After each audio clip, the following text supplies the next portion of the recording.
मैं कंचन मौर्य आप सभी का बहुत बहुत स्वागत करती हूँ। तो भैया रे जैसे कि आप सब देखा था, हम सभी इतना जनी ढेर के जनी जुटी हद गई, का करे जुटी हद गई। आज हमसे बढ़िया से मस्त से लेके है अवधि लाचारी गीत। तो आप सब सुनत जाया और कमेंट करके बताओ जाया गीत कैसा लगा। अगर गीत आप सबके अच्छा लगे भैया हरे तो हम लोग जो ना ऐसे मिल के हमेशा गीत गावत रह पाए। बस आप सब अपन प्यार आशीर्वाद दे जाया।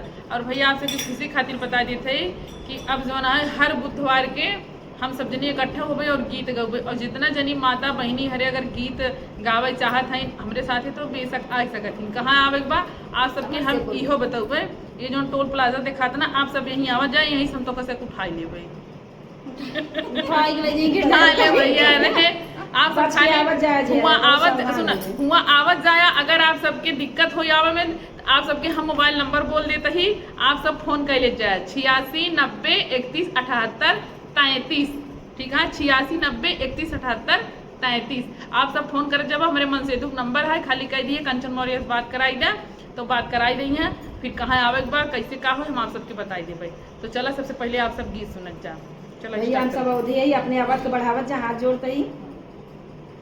कुआना के पानी बड़ा खारा बालमा तनी धीरे पुकारा। कुआना के पानी बड़ा खारा बालमा तनी धीरे पुकारा। कुआना के पानी बड़ा खारा बालमा तनी धीरे पुकारा। कुआना के पानी बड़ा खारा बालमा तनी धीरे पुकारा। धीरे पुकारा बलम धीरे पुकारा। धीरे पुकारा बलम धीरे पुकारा। कुआना के पानी बड़ा खारा बलमा तनी धीरे पुकारा। कुआना के पानी बड़ा खारा बालमा तनी धीरे पुकारा।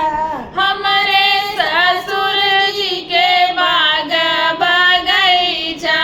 हमरे ससुर जी के बाग बगैचा।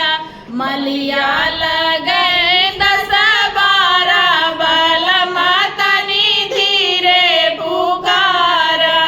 मलिया लगाए 10 12 बालमा तनी धीरे पुकारा।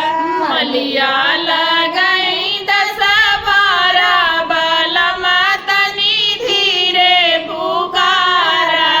मलिया लगाए 10 12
दोस्तों गीत कैसा लगा आप लोग कमेंट में ज़रूर बताइएगा। चलिए फिर मिलते हैं हम लोग किसी नेक्स्ट वीडियो में नेक्स्ट गीत के साथ।